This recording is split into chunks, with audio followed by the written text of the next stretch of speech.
প্রিয় দর্শক, মাওলানা গিয়াসউদ্দিন তাহেরীর সাথে ব্যক্তিগতভাবে আমাদের কোনো বিরোধ নেই, কোনো বিদ্বেষ নেই, কোনো শত্রুতা নেই। আমরা কোনো আলেমের নাম ধরে সমালোচনা করার সম্পূর্ণ বিরোধী। আমরা কখনো কোনো আলেমের নাম ধরে সাধারণত সমালোচনা করি না। আল্লাহ দন রাসূলকে দিয়া গেলেন আল্লাহ গায়েব হইয়া। কেবলা আলমের সামনে তো গোড়া কায়নাত আমার হাতের সামনে, এই জন্য আমি কোন বলে এটা ফায়াকুন হয়। আল-ইয়াজ বিল্লাহ, একজন মানুষের ঈমান হারা হওয়ার জন্য, কাফির হওয়ার জন্য একথা যথেষ্ট। একথা যথেষ্ট একজন মানুষ বেঈমান হয়ে যাওয়ার জন্য।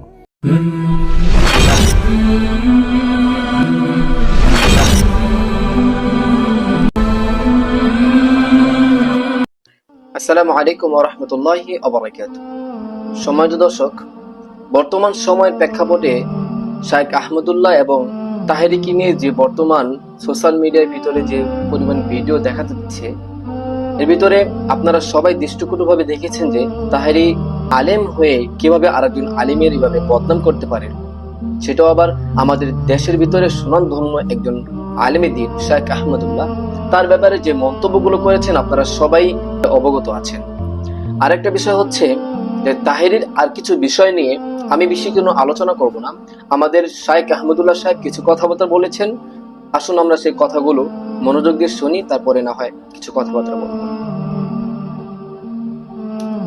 প্রিয় দর্শক, মাওলানা গিয়াসউদ্দিন তাহেরীর সাথে ব্যক্তিগতভাবে আমাদের কোনো বিরোধ নেই, কোনো বিদ্বেষ নেই, কোনো শত্রুতা নেই।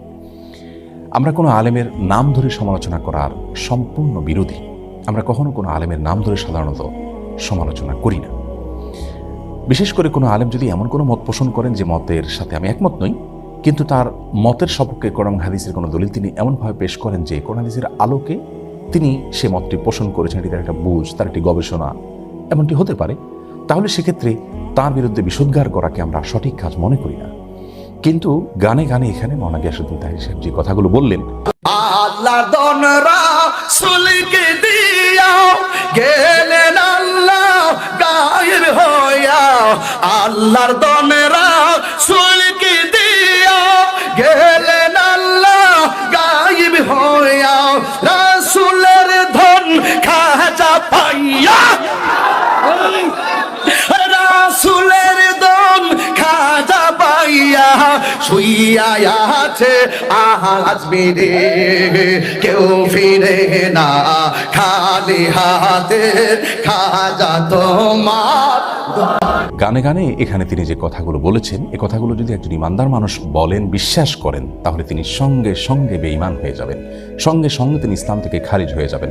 তার সঙ্গে আর একজন মুশরিকের, একজন হিন্দুর কোনো পার্থক্য থাকবে না যদি তিনি এই গানের কথা মানাগুলোকে বিশ্বাস করেন। কারণ এখানে সুস্পষ্টভাবে আল্লাহর সঙ্গে শিরকে আকবর হয়, বড় শিরক হয়, এরকম কথা রয়েছে। এখানে বলা হচ্ছে যে আল্লাহর ধন রাসূলকে দিয়ে আল্লাহ গেলেন গায়েব হইয়া। আল্লাহর ধন যদি রাসূলকে দিয়ে আল্লাহ গায়েব হয়ে থাকেন, নাউজুবিল্লাহ, তাহলে সেক্ষেত্রে তার বিবরণ তো কোরআনে থাকবে, তার বিবরণ তো রাসূল আকরাম সাল্লাল্লাহু আলাইহি ওয়াসাল্লামের কোনো হাদিসে থাকবে। অথচ কোরআন হাদিসে এরকম কোনো কথা তো নাই, বরং হুবহু এর বিপরীতটি কোরআনে রয়েছে অত্যন্ত পরিষ্কারভাবে, স্পষ্টভাবে। সূরা আনআম সহ কোরআনে কারীমের 2 জায়গায় আল্লাহ রাব্বুল আলামিন বলেছেন তার রাসূলকে নির্দেশ দিয়ে, কুল লা আকুলু লাকুম ইনদি খাযাইনুল্লাহ ওয়ালা আ'লামুল গায়ব। হে রাসূল, আপনি বলে দিন মানুষদেরকে, আমি কখনো তোমাদেরকে এই কথা বলি না যে আল্লাহর ধনভাণ্ডার আমার কাছে আছে এবং আমি গায়েবও জানি না। দেখুন, এখানে আল্লাহ রাব্বুল আলামিন পরিষ্কারভাবে তার রাসূল সাল্লাল্লাহু আলাইহি ওয়াসাল্লামকে বলছেন, আপনি বলে দিন মানুষদেরকে যে আল্লাহর ধনভাণ্ডার আমার কাছে নাই। সুবহানাল্লাহ, কেমন যেন এই গানের খণ্ডনে আল্লাহ তাআলা এই আয়াত নাজিল করেছেন। গানের কথামালা সরাসরি এই কোরআনে কারীমের বিপরীত। তাছাড়া আল্লাহর ধন রাসূলের কাছে দিয়ে আল্লাহ গায়েব হয়ে গেছেন, আবার রাসূল সাল্লাল্লাহু আলাইহি ওয়াসাল্লাম একটা খাজা পায়া খাজা আজমিরে শুয়ে আছেন। এই যে শেষের অংশটা, সেটা আরো জঘন্য। কারণ আল্লাহ রাব্বুল আলামিনের ধর্মভাণ্ডার যেখানে রাসূল আকরাম সাল্লাল্লাহু আলাইহি ওয়াসাল্লামের কাছেই নাই, সেখানে খাজার কাছে কোত্থেকে আসবে? আবার খাজার তোর দরবারেতে কেউ ফিরে না খালি হাতে। এই যে কথা বলা হচ্ছে, খাজার দরবার থেকে কেউ খালি হাতে ফিরবে না। খাজা কি কাউকে দেওয়ার কোনো ক্ষমতা আছে? পৃথিবীর কোনো কবর, সেটা যত বড় নেককার মানুষের হোক না কেন, যত বড় ভালো মানুষের হোক না কেন, তার কবর থেকে, তার কবর জিয়ারত করে সেখান থেকে মানুষের কোনো কিছু পাওয়ার কোনো সুযোগ আছে?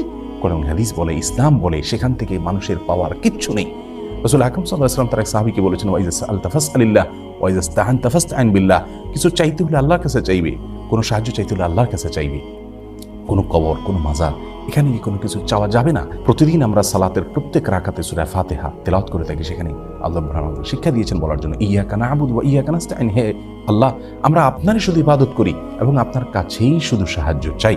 তার মানে সাহায্য আল্লাহ ছাড়া আর কারো কাছে চাওয়া যাবে না। সেখানে খাজার দরবার থেকে কেউ খালি হাতে ফিরে না, সেখানে যে চাওয়ার জন্য আমাদেরকে নির্দেশ দেওয়া হচ্ছে, নির্দেশনা দেওয়া হচ্ছে।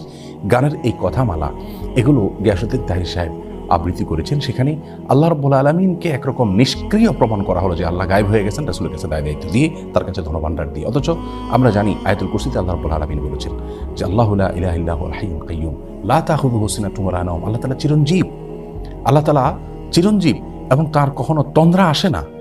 রাসূল আকরাম সাল্লাল্লাহু আলাইহি ওয়াসাল্লাম হাদিস থেকে বোঝা যায় আল্লাহ রাব্বুল আলামিন কিভাবে পৃথিবী কন্ট্রোল করেন। কোরআনে কারীমে আল্লাহ বলেছেন ইউদাব্বিরুল আমর, আল্লাহ রাব্বুল আলামিন সমস্ত বিষয়গুলোকে কন্ট্রোল করে, নিয়ন্ত্রণ করে, সবকিছু আল্লাহ তাআলার হাতে। সেখানে এ ধরনের শিরকি কথা একজন মুসলিমের মুখ থেকে কখনো বাহির হতে পারে না। একজন আলেম তো অনেক পরের কথা, একজন ওয়াইজ বা বক্তা তো অনেক পরের কথা। আরেকজন বক্তা তার পীরের কারামতি বলতে গিয়ে তিনি আল্লাহ রাব্বুল আলামিনের যে পাওয়ার, আল্লাহ রাব্বুল আলামিনের যে শক্তি, সেটা তার পীরের জন্য সাব্যস্ত করেছেন। আমি হযরত কিবলা আলমের সামনে তো গোটা কায়নাত আমার হাতের সামনে, এজন্য আমি কোন বলে এটা ফায়াকুন হয়। আল-ইয়াজ বিল্লাহ। একজন মানুষের ঈমান হারা হওয়ার জন্য, কাফির হওয়ার জন্য একথা যথেষ্ট। একথা যথেষ্ট একজন মানুষ বেঈমান হয়ে যাওয়ার জন্য। আল্লাহ রাব্বুল আলামিনের ক্ষমতা হলো তিনি কোন বললে হয়ে যায়, এটা আল্লাহ রাব্বুল আলামিনের পাওয়ার।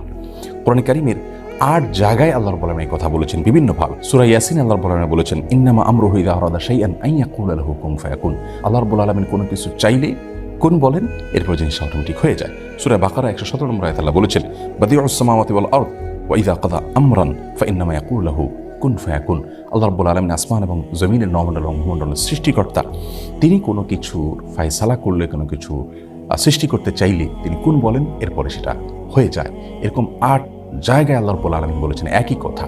এটা আল্লাহ রাব্বুল আলামিনের শানে শুধুমাত্র খাটে। আল্লাহর কোনো নেককার বান্দা, আল্লাহর কোনো প্রিয় মানুষ বা পৃথিবীর কারোর যদি এরকম কোনো পাওয়ার তার জন্য সাব্যস্ত করা হয় যে তিনিও কোন বললে হয়ে যায়, তাহলে তাকে তো আল্লাহর সমকক্ষ সাব্যস্ত করা হলো। অথচ আমরা কোরআনে কারীমের আয়াত স্পষ্টভাবে জানি যে লাইসা কামিসলিহি শাই, আল্লাহর অনুরূপ, আল্লাহর সমকক্ষ আর কেউ নেই। আমরা সূরা ইখলাস, সূরা কুল হুয়াল্লাহর মধ্যে পড়ে থাকি ওয়ালাম ইয়াকুল লাহু কুফুয়ান আহাদ, আল্লাহর সমকক্ষ আর কেউ হতে পারে না। সুতরাং কোনো পীর বা বুজুর্গের হাতে কোনো পাওয়ার রয়েছে, তিনি কোন বললে সবকিছু হয়ে যায়, এরকমটা যদি কেউ বিশ্বাস করেন, তাহলে সঙ্গে সঙ্গে তিনি বেঈমান হয়ে যাবেন, ঈমান হারা হবেন, মুশরিকে পরিণত হবেন, শিরকে আকবরে লিপ্ত হয়ে যাবেন। আর শিরকে আকবরে লিপ্ত হওয়ার পর কেউ যদি তওবা ছাড়া মৃত্যুবরণ করেন, আল্লাহ রাব্বুল আলামিন তার সেই গুনাহ কখনো মাফ করবেন না এবং শিরকে আকবরে লিপ্ত হওয়ার কারণে তার পেছনের সমস্ত নেক আমল বরবাদ হয়ে যায়। আল্লাহ রাব্বুল আলামিন কোরআনে কারীমে তার রাসূল সাল্লাল্লাহু আলাইহি সাল্লামকে বলেছেন লাইন আশরাকতা লা ইয়াহবাতান্না আমালুক, যদি আপনি শিরকে লিপ্ত হন আপনার সমস্ত আমল বরবাদ হয়ে যাবে। কথাগুলোকে যারা সায় দিবেন, এগুলোকে যদি কেউ বিশ্বাস করেন, তাহলে সেক্ষেত্রে তারাও ঈমানদার হারা হবেন। এই যে শত শত হাজার হাজার লক্ষ লক্ষ মানুষ তার দ্বারা বিভ্রান্ত হওয়ার সম্ভাবনা রয়েছে এবং এটা ঈমানের প্রশ্ন। এই জায়গায় আমরা আর চুপ থাকতে পারছি না, এখানে আমাদেরকে কথা বলতেই হচ্ছে। আমি আমার ভাই মাওলানা গিয়াসউদ্দিন তাহেরের প্রতি বিনীতভাবে আরজ করতে চাই, প্রিয় ভাই আমার, ঈমানের প্রশ্ন আমাদেরকে আল্লাহর কাছে যেতে হবে। আমরা অন্য যাই করি না করি, অন্তত ঈমান হারা হওয়ার মতো কথা, শিরকে আকবর হওয়ার মতো কথা থেকে আমাদের বেঁচে থাকা উচিত। আল্লাহ রাব্বুল আলামিনের ভয়ে অন্তত আপনি তওবা করুন এবং আল্লাহর কাছে ফিরে আসুন এবং আপনার এই কথাকে আপনি প্রত্যাহার করুন। এতে আপনি আল্লাহর কাছে সম্মানিত হবেন, মানুষের কাছেও সম্মানিত হবেন ইনশাআল্লাহ বিইذنিল্লাহ। আল্লাহ তাআলা আমাদের সকলকে শুদ্ধ এবং সুন্দরের পথে থাকার তৌফিক দান করুন, ঈমান হারা হওয়ার মতো কথা এবং বিশ্বাস থেকে বেঁচে থাকার তৌফিক নসিব করুন। আসসালামু আলাইকুম ওয়া রাহমাতুল্লাহ।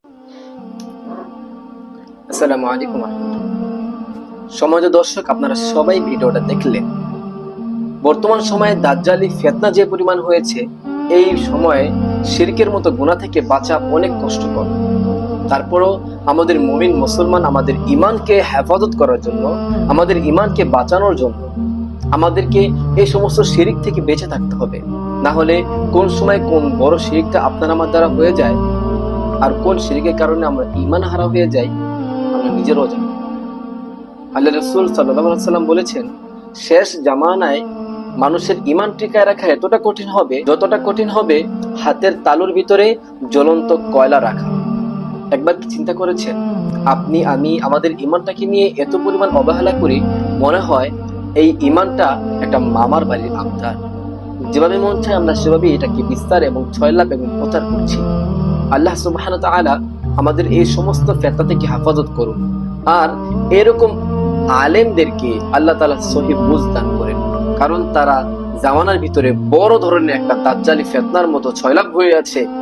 কারণ তাদের কারণে অনেক মুসলমান ধর্মপ্রাণ ভাই বোন তারা বিভ্রান্ত হচ্ছে, ঈমান হারাম হচ্ছে। আল্লাহ সুবহানাহু ওয়া তাআলা সর্বপ্রথম আমাকে আমল করার তৌফিক দান করুন এবং সবাইকে আমল করার তৌফিক দান করুন। সম্মানিত ভাই বোন, আপনারা আমাদের এই চ্যানেলের সাথে থাকবেন এবং চ্যানেলের সমস্ত আপডেট ভিডিওগুলি আপনারা সবার আগে পেতে আমাদের চ্যানেলটা সাবস্ক্রাইব করে রাখবেন। আর আপনাদের মূল্যবান মতামত আমাদের কমেন্ট বক্সে জানাবেন ইনশাআল্লাহ। আসসালামু আলাইকুম ওয়া রাহমাতুল্লাহি ওয়া বারাকাতুহু।